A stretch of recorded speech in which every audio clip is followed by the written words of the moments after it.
China marine surveillance vessels patrol the South China Sea as part of Beijing's bid to advance sovereignty and jurisdiction over the waters, parts of which are claimed by Vietnam, the Philippines, Taiwan, Brunei, and Malaysia.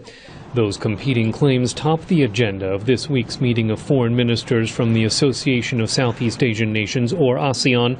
Following talks with Vietnamese Foreign Minister Phan Binh Minh, U.S. Secretary of State Hillary Clinton backed Hanoi's diplomatic approach to the standoff. The United States greatly appreciates Vietnam's contributions to a collaborative diplomatic resolution of disputes and a reduction of tensions in the South China Sea. And we look to ASEAN to make rapid progress with China toward an effective code of conduct in order to ensure that as challenges arise, they are managed and resolved peacefully through a consensual process in accordance with established principles of international law. China says the regional forum is not the place to settle the maritime dispute. Foreign Ministry spokesman Lu Weimin.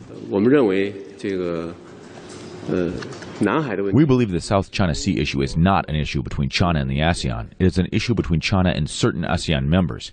The foreign ministerial meetings at the ASEAN Forum are an important platform for relevant countries to enhance mutual trust and cooperation.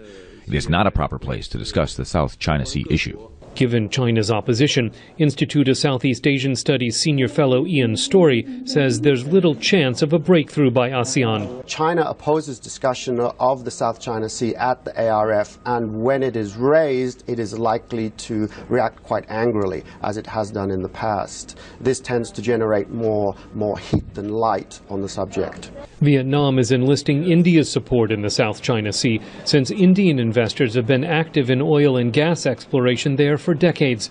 Indian ambassador to Vietnam, Ranjit Ray. As far as the territorial disputes of different countries in this area are concerned, we believe that this dispute should be resolved by these countries through peaceful dialogue, and it should be resolved as per the norms of the international law. Vietnam, the National Assembly's passed a law asserting sovereignty over two South China Sea islands, a move that China's Foreign Affairs Committee says could aggravate the standoff. Scott Stearns, VOA News, Hanoi. To expand women's economic participation across the Asia-Pacific, especially in science, technology, engineering, and math. So this scholarship program is exactly what we need, and I've been talking all day, so excuse me.